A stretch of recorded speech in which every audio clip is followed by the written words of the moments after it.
guys, it's me, Caitlin, the Mission Girl, here to recap last week's episode of WandaVision titled All New Halloween Spooktacular. In the tradition of sitcoms, of course, there's always holiday-themed episodes, and they did a Halloween episode, which I think is very fitting because WandaVision has been spooky and creepy for most of the season, especially as we are getting into these later episodes. You guys, we only have 3 episodes left. Can you believe it? 3 episodes and then this is over. It's kind of insane to think about because it feels like WandaVision just started airing and it's already done. So it's like done. So it's completely insane to think about. I can't wrap my head around it.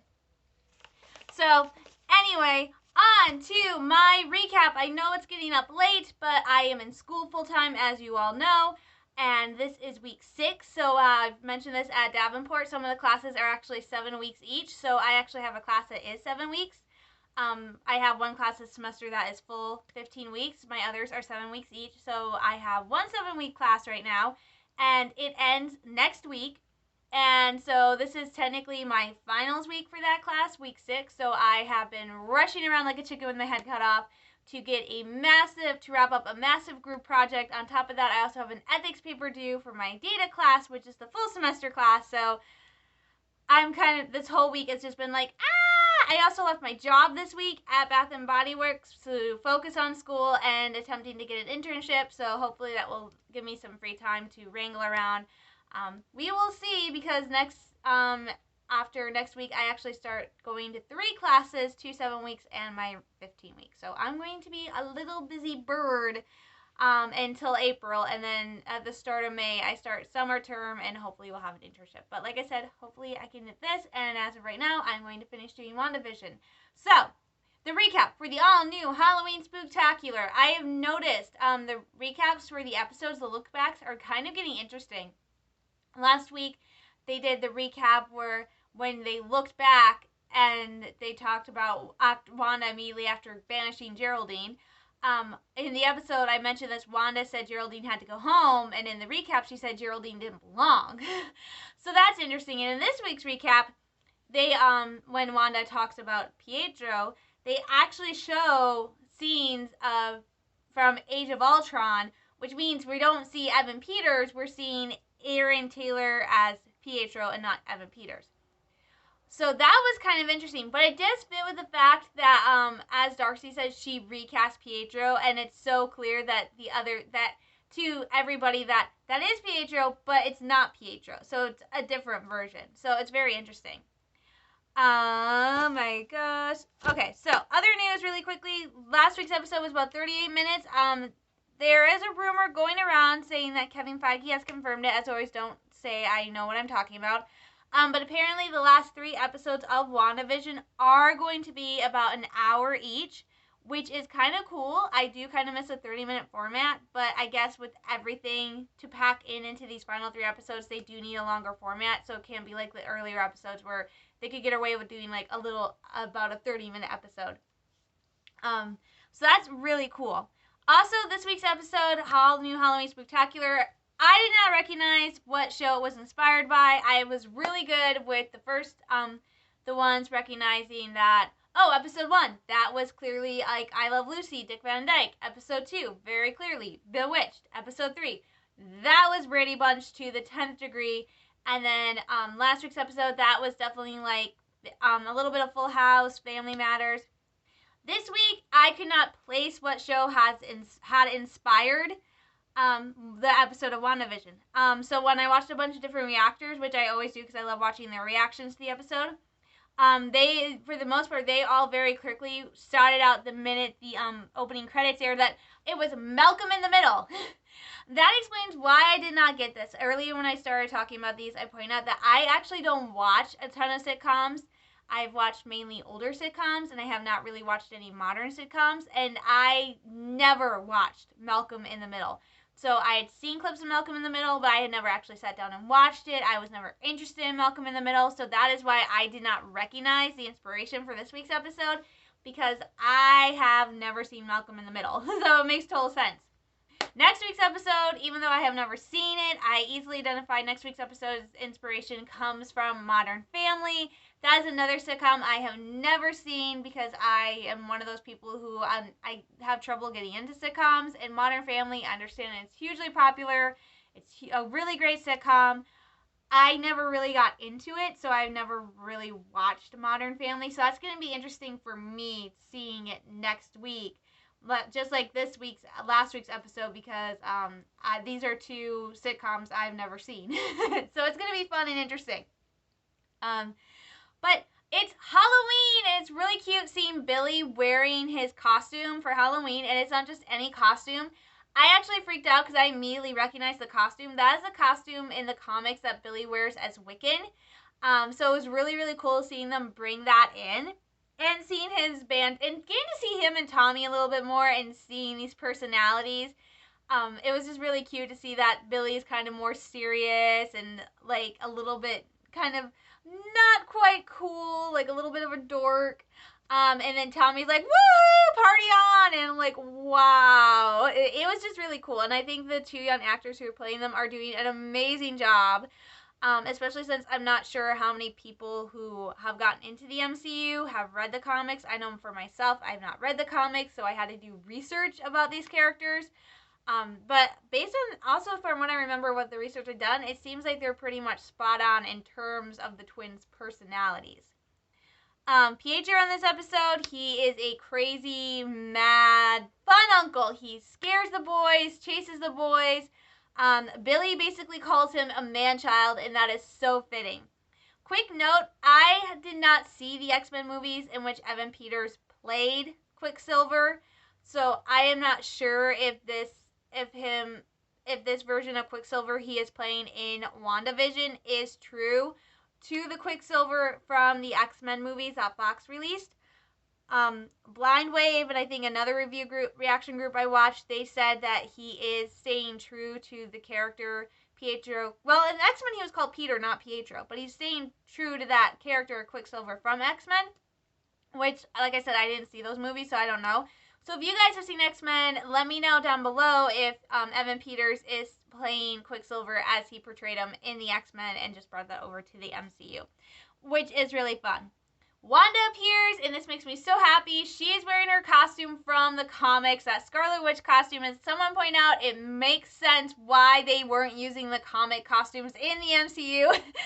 The comic costumes are not the best. They are not the greatest, so it makes sense why when they brought this over into TV shows and movies, live action stuff, they did not bring the costumes with them. I think really Iron Man and Captain America and Captain Marvel and War Machine and Spider-Man, those are the ones they've kept the costumes kind of true to the comic format. But the women's costumes are like, so I'm so glad. But it was really cool seeing her in the comic costume. I think it was awesome. I loved it. It was so cool seeing her in that classic Scarlet Witch outfit, only she called it a Sokovian fortune teller. So that was just really funny and cute. Vision appears in his costume, and I am sorry, I just burst out laughing like I saw the Funko Pop of him in his costume. I absolutely burst out laughing. Again, it is a tribute to the original costume Vision wore in the comics.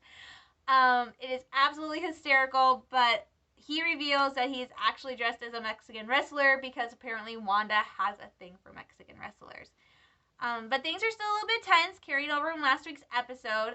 Vision obviously knows more than he wants to let on.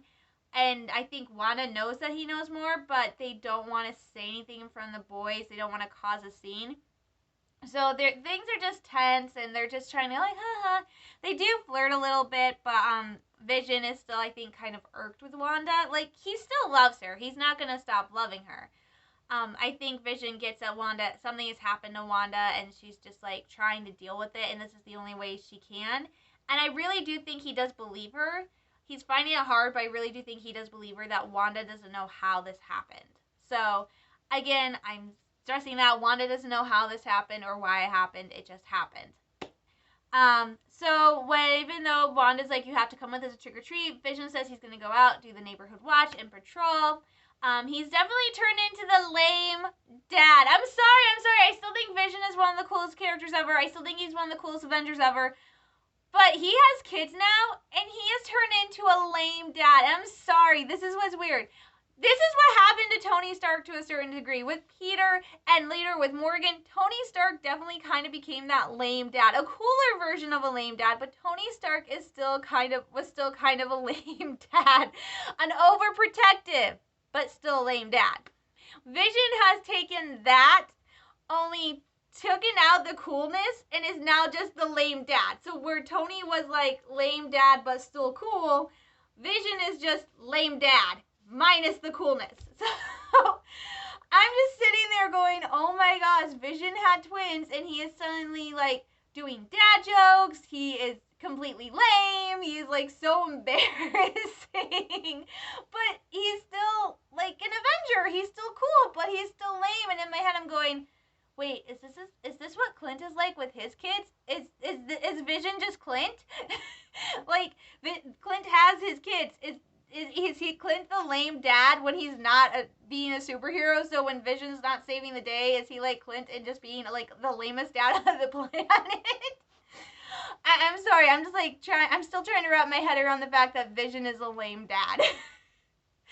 I think he'd be a fun dad to have, but he's still a lame dad. Plus, with Wanda as your mother and Vision as your father, there is no way in heck you could get away with anything, okay? Like, any prank, anything, trying to prank your parents, there's no way you could get away with that.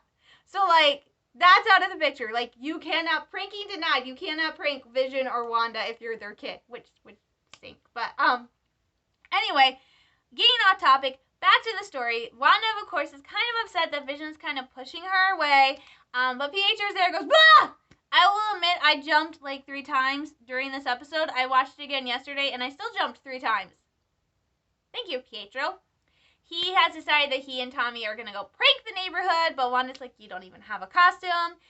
Cue the super speed. Tommy and Pietro take off and come back, and they are dressed in Quicksilver's iconic costumes from the comics. Some reactors mentioned that Tommy's costume does look like Speed. That is who he is in the Young Avengers. However, I'm not exactly sure. I think I'm going to go back and take a second look at Speed's costume in the comics. But I do think Speed's costume, while it resembles Quicksilver's, I do not think it is Quicksilver's costume. And so I do not think Tommy in this episode is wearing Speed's costume. I think he's actually just wearing a mini version of Quicksilver's. So I don't know. I'm going to have to take a second look, but I'm pretty sure Speed's costume in the comics is a different style and a different color pattern than Quicksilver's, but don't quote me on that. I don't know. So, with Pietro taking over the role of the guy with the chromosome, they are off to go trick-or-treating, which bounces us back into the real world with Rue and Monica and Darcy, and I am going to say this right now. Hayward is a villain. Hayward is the bad guy, okay? Not confirmed. I'm just saying that. I don't care if he's the actual villain of this series. I'm declaring him a villain. The reason is how he treats Monica, Darcy, and Rue after he decides the best way to save the people in Westview is to kill Wanda. Like, what planet does that even make sense? This is something Monica points out to him. Why on earth would you send an armed missile to kill the person who they may have started this, but if they started it, they could be the solution to this entire thing. You don't have the data, you don't have the information, so why take that big a risk and why kill that person? And he's sitting there defending his actions, and this is where I think he's the villain. Hayward is sitting there, he calls her a terrorist, he says killing her is their best option, and he also makes a comment about Monica's history of being with enhanced individuals. And the way he says it, the way it sounds like he's just sneering and full of anger and scorning, it makes me think, and I think I've said this before, Hayward doesn't like enhanced individuals. I think he has something personally against Wanda, but in general, I don't think he likes enhanced individuals. And then he makes something about people who were snapped not knowing what it took to keep the lights on in those 5 years. There were no Avengers helping them, you know? Like, he acts like the Avengers weren't there helping people. If you watch Endgame, it's pretty clear they were helping people. They were doing the best they could. And his comment about people who were snapped, not appreciating, not knowing what it took, that just bothered me a ton. It's clear these people were snapped. They lost 5 years of their life. They come back, everything has changed. People have grown up, moved on, they've lost loved ones, they've lost family members. So why hold that against them? They lost 5 years of their life. Yes, those 5 years were hard if you were not snapped, and you had to figure out how to move on, how to get stuff up and running, like new ways of infrastructure, education, all that stuff. But you still had a life during those 5 years. It was not an easy life. It was not a great life. It was painful, but you still had a life. These people literally lost 5 years off their life to return and find everything's different. And the way Hayward speaks about them, it sounds like not only does he not like enhanced individuals, he does not like the people who are snapped and then blipped back. That's what I'm getting from him. He does not like enhanced individuals, and he does not like people who are snapped and blipped. And it's clear to me in this moment, he also doesn't like Monica, even though we saw him earlier on being really friendly with her. In fact, he makes what I think is one of the most hurtful comments in the show so far. He tells Monica it's probably a good thing her mother died while she was gone, because he does not think Monica could be Director of Sword because she is not willing to kill Wanda. Why would you say that to a woman who, when she was snapped, had heard the good news that her mother was cancer-free, blipped back, and minutes after being blipped back, was told the devastating news that the cancer had returned and her mother had died? This is why I'm saying Hayward is the villain, and there's more stuff I feel that backs me up. Hayward decides to kick Monica, Darcy, and Agent Wu off his base because they are standing up to him and pointing out what he is doing wrong. And these are 3 people who have had experience with enhanced individuals and the Avengers. You have Monica, whose aunt was Captain Marvel. You have Darcy, who has been around Thor and like the Asgardians, and she done that stuff. You have Agent Wu, who was in charge of Scott Ant-Man's parole and keeping an eye on him. So you have these 3 people who have been at some point in contact with members of the Avengers or people who were enhanced. And those are the 3 people he kicks out. People who could literally help him deal with the situation. But he kicks them out. He works the villain. I'm just saying. I'm going to say it a lot during this recap. Monica and Wu are able to overpower the guards. They grab Darcy and decide to go off and get some information because Hayward is not telling them anything. Meanwhile, back in Westview during trick-or-treating, Pietro, Tommy, and Billy are raising hell. I can say that because at one point Pietro literally says, "Raise hell, demon spawn!" So I can say that, and I'm thinking demon spawn may be a hint about Mephisto, or reference. Wanda starts questioning Pietro, and he's like, "You're pumping me for information. You don't believe me. That's cool. I don't believe me either." So it's very interesting because in that moment, I think this Pietro knows more about what's happening than Wanda does, and he's trying to see what she knows. As he and the twins run off to cause chaos, Wanda comes across Herb, who, after she questions him a little bit and says, "Oh, hey, Vision could help you because Pietro, Tommy, and Billy have stolen all the candy, smashed all the pumpkins, and covered everybody in silly string," Herb reveals that Vision can't help him because Vision's not actually on duty. Ooh, Vision lied to Wanda. Herb asks Wanda if she wants him to change anything, and Wanda says, "No, it's good." And so it's clear to me at this point that there are some members of the Westview community that they are not fully under her control, and they kind of realize that, and at the same time they're trying to help her.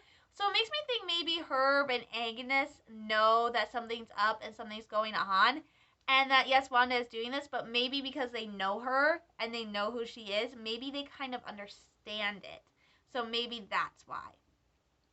That's just a theory I have. Also, I'm still not sure about Agnes being Agatha. I'm still up in the air about that. Meanwhile, Vision has gone further and further out into Westview, and he comes across an area where people are just repeating their actions, and it's very creepy and very eerie. And then this takes us into the commercial break for Yo Magic. This is the darkest commercial I've ever seen. I don't know why I still laughed at it, but it was so dark. And so some people are saying these aren't just references to Wanda's past, but maybe they're also references to the Infinity Stones, which will be interesting. Back Back in Westview, Pietro and Wanda are now in the center of town where Wanda has made them return all the candy. And then that's the time Tommy shows, oh, hey, I got super speed because he went off and got king-size candy bars. Wanda decides to let the kids roam off on their own, but as long as they don't go past Ellis Avenue. There seems to be a hint there that something's going on. Meanwhile, Darcy, Wu, and Monica have taken shelter in a computer area. Darcy is able to hack into the database, and she reveals that Hayward has found a way to peer into the hex, and not only that, Hayward is tracking Vision using the decaying vibranium, that of his body. This makes me think that Vision is very important, and Hayward has a plan for Vision. Agent Wu actually points out that Vision made a living will where he said he didn't want to be resurrected, and he didn't want to be turned into a living weapon. After seeing that footage of Vision's body being dismantled and dissected, that makes me think that Hayward, as much as he said, well, we were following Vision's wishes, I don't think Hayward and Sword were following Vision's wishes. If you're dissecting something, you're studying it. And you're studying it to learn. With Vision being a synthezoid, I think they were studying him to see if they could make him. Basically, remake him as a weapon. Which bothers me because Vision did not want to be remade. He did not want to be a weapon. And yet I feel like that's what Hayward was doing, was having Vision being studied so that he could make Vision, but make a weaponized version of it. Make Vision that weapon that he didn't want to be. And that's bothering me a little bit. It's bothering me because it's part of the story, and I love Vision, and I don't want Vision to have his wishes ignored. But that remains to be seen. It also reveals that Hayward knows where everybody is within the hex, and he hasn't told them. Returning to the hex, Vision has come across a section of the town where everybody has stopped. So it's kind of become clear that the further out you go, the closer you get to the barrier, the less power Wanda kind of has, and basically you're just kind of frozen or something. He ditches his costume, flies up in the air, and finds Agnes parked at a stop sign, just sitting in her car. She says he's lost, and he breaks her out, and Agnes is like, oh my gosh, you're an Avenger, you're here to save us, you're here to help, and Vision's like, yeah, what's an Avenger? So it's clear he really doesn't know that he was part of the Avengers, that he was this great hero. He does not know. He doesn't even know he's dead, which is something Agnes tells him after questioning whether or not she is dead, and Vision replies in the negative. When Vision says he's going to go out and get help, Agnes just breaks down into a witchy cackle, and Vision is forced to put her back under. As she drives away, Vision then starts to head toward the barrier, which I'm going, oh my god, I'm so nervous, I'm making nervous. Now we bounce back to the real world where Monica's friend that she mentioned has texted her and said, hey, your ride's here. As she and Rue get prepared to leave, Darcy's like, wait, no, you can't go back into the hex. Hayward has your blood work, and your cells are rapidly changing. Monica said, which some people have said, could that be a sign that we're going to start seeing mutants in the MCU? I hope so. Monica says she has seen so many blood work, she has seen so many test results, it doesn't matter. She knows what Wanda is going through. In fact, Monica points out she is probably in that moment the only person who can understand the grief and the sadness and the sorrow and just everything Wanda is going through, having been blipped back. And like I said, just minutes after returning, finding out her mom is gone. You know, being snapped and having that hope her mom is alive, that joy, that greatness, her mom is cured, to coming back and her mom is gone. So Monica has kind of gone through that same mindset. Might even still be in that same mindset as Wanda. And Monica knows that because she's going through something similar, she can help Wanda. She can find a way to help Wanda overcome what is going on and help her save everybody in Westview. So while Darcy stays behind, Wu and Monica go off to help. Meanwhile, back in Westview, Pietro starts quizzing Wanda a little bit. You know, Wanda's been pumping him for information and talking about everything. And now Pietro turns the tables on Wanda. He asks one question that was really interesting. Where does she keep the children? Remember, in last week's episode, a very special episode, Vision questions why he never sees children. In this week's episode, Pietro asks Wanda where she keeps the children, and then gives the hypothesis that these kids are kept safe, asleep in their rooms, and only brought out, say, during the holidays. He even talks about it like it's a TV show, like they brought out for a holiday cameo. He also points out that Wanda has really kind of solved the ethics of it because she's kept families together, she's kept families and loved ones together. She's even given people better jobs than they might have had outside of the hex. I hear my brother making lunch. Wanda's kind of soft because she's like, you don't hate it, because it's clear Vision doesn't like this, and Pietro's like, no, this is great. You solved the ethics. Just it's really great. You used to give people nightmares how red, woo, and now it's like peaceful. So how did you do it? And Wanda again confesses that she doesn't know. She doesn't know how she was able to do this. She doesn't know why her powers grew and changed. She just doesn't know. Which again backs up several times that I pointed out. Wanda doesn't know how they got there, how it started, why it started. All she knows is she's there and it's giving her something she wants. And so she's going to keep it. But she doesn't know how it started, why it started, or when. So she honestly does not know herself how she wound up in that situation. So again, this strikes home the fact that Wanda is not doing this. She turns away and then turns back to Pietro and he's dead. Like, just like dead Vision, grayed out. He's got bullet holes. That again was like, oh my god. And then he's back to normal. Very weird. From being back to the real world, Darcy has started opening a folder that Hayward obviously wants to keep hidden, and then realizes that, hey, Vision's right at the barrier. Something Hayward also notices and rushes outside with a bunch of soldiers and people in hazmat suits and guns. And I'm like, dude, why? He's trying to get help. As Vision crosses the barrier, this is where it gets scary. His body starts falling apart. Okay, that is freaking creepy. His body starts falling apart. Darcy runs up and sees Hayward just standing out there with the guns on Vision. And hey, Vision is just like falling apart. Darcy's like, why won't you help? And Hayward's like, nope, not doing anything. Even as Vision pleads for them to help the people inside, Hayward's like, nope. Inside, Billy is able to sense that something bad is happening to Vision, grabs Tommy, his powers are manifested, and they run back to Wanda. When Billy is saying, help, Dad's hurt, he needs help, Pietro makes a comment that, hey, your dead husband can't die twice, which, don't say that to Wanda. She blasts him backwards. Thank you, Wanda. And then Bailey is able to tell Wanda that he can see Vision, he's surrounded by soldiers, and he thinks he's dying. Of course, Wanda freaks out. She freezes everybody and begins to expend the hex. And this is where I think we really see how strong her powers are. She's able to reach out, make the hex grow. And as it grows, Hayward flees, leaving poor Darcy handcuffed to a truck. So she and a lot of the sword agents are absorbed by the hex, and they become a circus. Sword agents become clowns and mimes. We don't actually see what Darcy turns into, so that will be interesting to see in tomorrow's episode what happens to her inside the hex. But the sword agents are clowns. Yes. Hayward, boo, makes it to safety. Monica and Wu, of course, made it to safety.